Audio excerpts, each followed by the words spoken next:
Hey everyone, it's Matt here, and today we're doing another review for the channel. Today we're talking about Ultraman Z Episode 1, and I'm calling it right now throughout the entire series. Every single episode, I'm going to flip between calling him and the show Ultraman Z and Ultraman Z. So be prepared for that, and if you want to rage, you can do that in the comment section down below as you see fit. So either way, I also want to mention as well that this episode, this review specifically, will be coming out most likely once the episode is removed from Subadai's YouTube channel. Hopefully you've already seen it and you just want to hear my thoughts on it. If not, maybe there are ways to find it, but I would suggest waiting until there is an official release. Hopefully by the end of this show's run by Mill Creek, or potentially during the show's run even by like a Crunchyroll or something like that. So either way though, talking about the show, I want to mention that I didn't know what I was expecting getting into this. I thought that it was going to be a bit more like older Ultraman. I had no idea that it was going to be a bit different and kind of break out of that mold. I've seen some newer Ultraman, but not too much of them, so for the most part my brain is stuck in the 70s and in the 90s, with a little bit of early 2000s thrown in there. Sometimes I forget that we're not in the late 2000s. So I know a bit about Ultraman here and there, but most of it is Showa. So when it comes to current Ultraman, I very much like that it is a mix between Ultraman staples and also some newer drama with seemingly some story threads that will be going on past episode 1. It's not as if every single episode is episodic, very much like Super Sentai or older Kamen Rider. So I don't think that Kamen Rider needs to be the only show in the game that does drama. I really do enjoy drama with an overarching storyline plot, so I really like that Ultraman Z is doing that as well. So we're following the story of Haruki, who dies very much like the first episode of Yu Yu Hakusho, just, sorry dude, you're dead. And in true Ultraman fashion, Ultraman staple of the show, Ultraman, in this case Zet, goes, hey bud, I know you're dead and all, but how about we kind of like work together on this and we become one, very much like old school Thor when it was Thor and Donald Blake. Just, hey, let's combine, and through our powers, you'll just be me. And then when you're not me, you're just crummy old you. And what I do enjoy, by the way, is the comedic takes from these characters. I really enjoy a lot of the comedy. It's nothing too out there, not a lot of puns that are kind of, at least right now, that are hard to kind of decipher and having to change them on the fly and things like that for translation. No, it's really just a lot of stuff that I think works in multiple languages. So you have Ultraman Z speaking in a very refined, dignified, old-school Japanese way. Also, you have Haruki saying stuff that I think is true of every single sci-fi show. When you see a character from space come down and they understand the nation's language, wherever the show is being released, no one ever asks, oh hey, you know English or you know Japanese? Like, that's just normal. You just know that. So it's, although for Ultraman he considers it Earth-ese, which I think was really funny. Instead of saying English or Japanese, just generally just Earth-ese is really hard to understand. Also, the fact that this Ultraman uses Ultra a lot as a prefix is also very funny. And we also know that this Ultraman, the surname being Ultraman Z, is because of the fact that he is actually being trained by Ultraman Zero, who now has a flashy cape for some reason. I don't know too much about Zero other than he was in Mega Monster Battle Ultra Galaxy, and that's a movie that initially was released, when it was released in Japan on DVD and Blu-ray, it had English subtitles, and I'm pretty sure it's out of print now, and I feel sad that I never got it, but it's not like it'll never be released in the US. Eventually Mill Creek will get to it, especially because this is being released in the US, so I'm sure they're going to want to capitalize on people knowing, or at least wanting to know, who the hell Ultraman Zero is. I literally was about to say Zero, like Zet. Damn it. Either way, though, yeah, I know some friends of mine who I got into Ultraman with this show, and they're kind of wondering who Ultraman Zero is. And so they were like, who's the guy with the cape? And I hadn't seen the episode yet, so I was like, I'll get back to you. And then when I saw it, I texted them and I said, hey, that's Ultraman Zero. Because they asked me, should I know who this person is? And I'm like, well, it's Ultraman, so you both should and should not know who anyone is outside of the main cast. Very much like Doctor Who, which is what I enjoy about this show, about this series, is that it's nice if you know about other things throughout the show, but normally you don't feel like ashamed in not knowing who some of these characters are. And also this show very much harkens to Kamen Rider Decade, I feel, in a sense, because of the fact that there's ways to kind of combine Decade and also a little bit of Gokaiger, if you will, combined.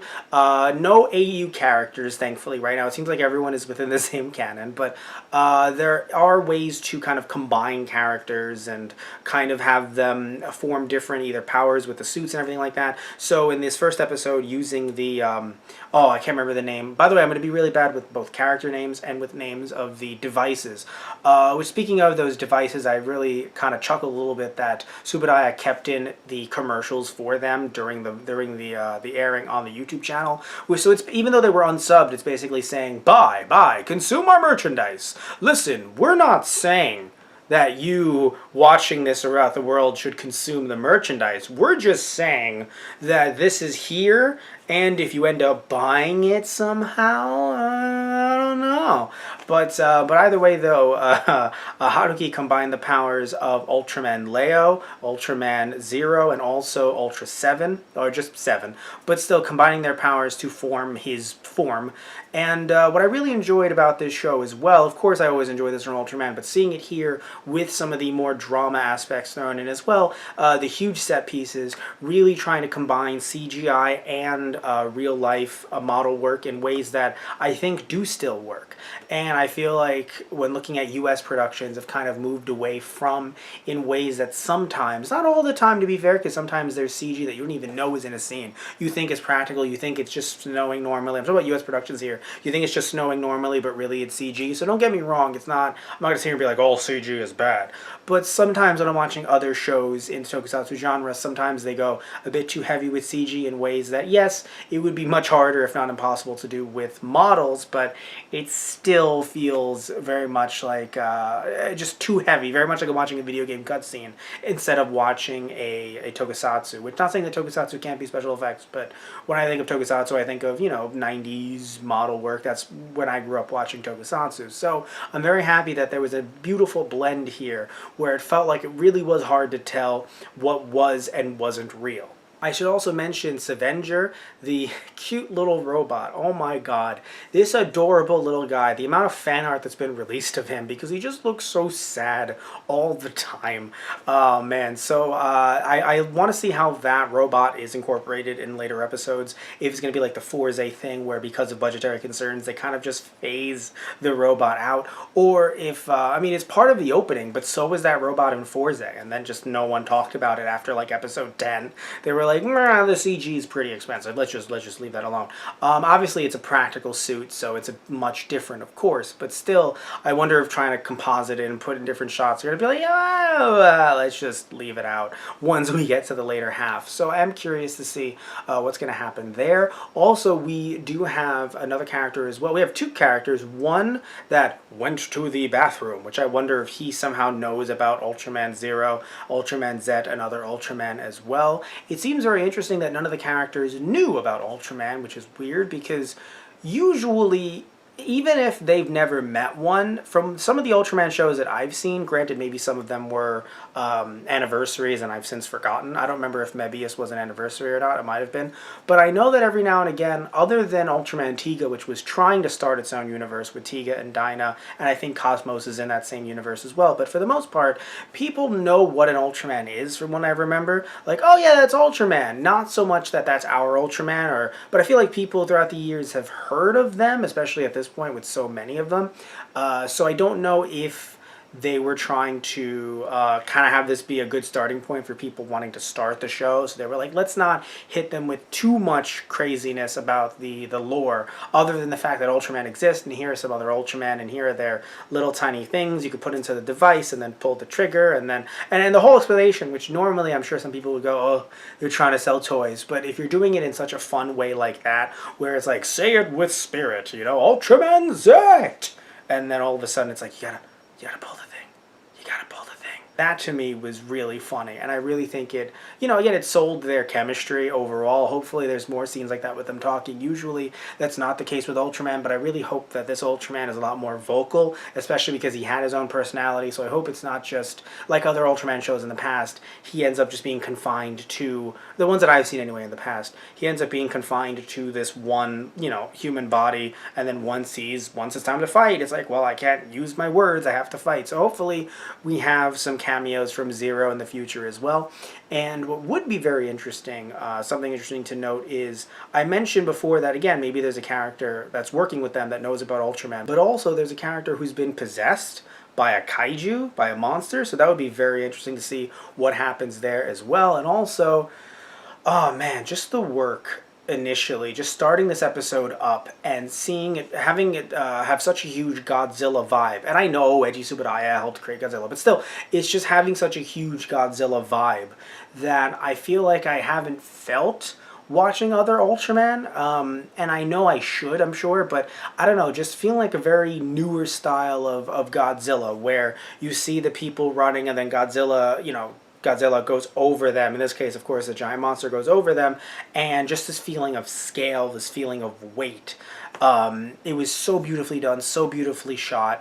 And also having the fights in space, I think, were the ones fight in space. I wasn't the biggest fan of it, but again, it's in space, so you know, that's obviously you need to have it. You have CG there and have it be, you know, with in CG, if you will. So I totally understand that, but I think my favorite part is having Zero, or having Zet rather, and having Savenger fight together to actually try to take down this monster.